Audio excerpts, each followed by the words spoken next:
So that was an exciting Spanish Grand Prix, wasn't it? There were lots of overtakes and drama, and overall for a track that hasn't produced the best racing in the past, I'd say that one is up there as being one of the best Grand Prix of the season so far. And there were quite a few big talking points from the race as a result, so let's have a look at what they are.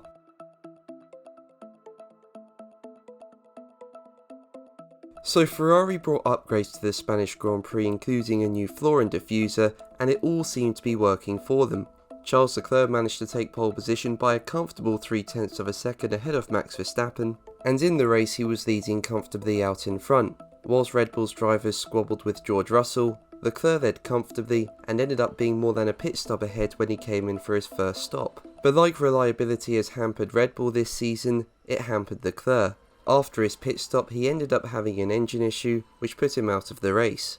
So that's obviously hurt his lead in the championship, but the bigger issue is that it wasn't the only Ferrari power unit related failure in Spain, with Guan Yu Zhou also retiring from the race in the Alfa Romeo after suffering a technical issue. What will also worry Ferrari is that this is a relatively new power unit, having first been introduced at the last race in Miami, so this is not good news for Ferrari, and what also didn't help their race was what happened to Sainz. He went wide at turn 4 due to a crosswind and it put him down the order, although he managed to put in a good drive to work his way back up to 4th.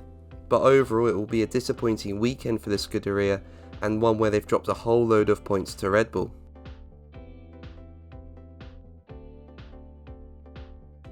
So I'd say that was a bit of a mixed race for Red Bull. Max Verstappen had his issues, but the team managed to fight through it, with the team able to claim a 1-2 in the race after Ferrari's issues. The first issue for Red Bull came early on, with Verstappen running wide in turn 4 like Sainz did, which put him down the order. And on top of that, his DRS was failing him in the race, with there being multiple times when it just didn't open. As a result, it hindered his progress through the field, especially getting past George Russell, who I'll talk about in a bit. However, the team managed to fight through this by putting Max on a 3-stop, which ended up working for him, with Verstappen able to unleash pace and clean air. On top of that, Sergio Perez found form in the race after a difficult weekend and actually found himself in the lead by doing a 2-stop, before being asked to move over for Verstappen, who was quicker doing his 3-stop strategy.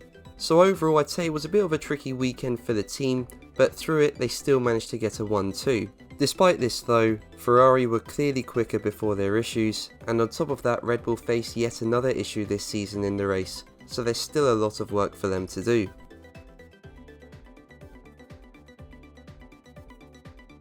So coming into this weekend, Mercedes brought new upgrades, including new parts to the floor, and this seems to have helped the team control porpoising. You could see on the straights the team were keeping bouncing under control, and are also able to run their car lower to the ground to unlock more downforce. Now I've done another video where I go into more detail on this, which I'll leave a link to in the description. But as a result of the new parts, Mercedes found themselves more in the mix, and my word, what a race we saw with George Russell.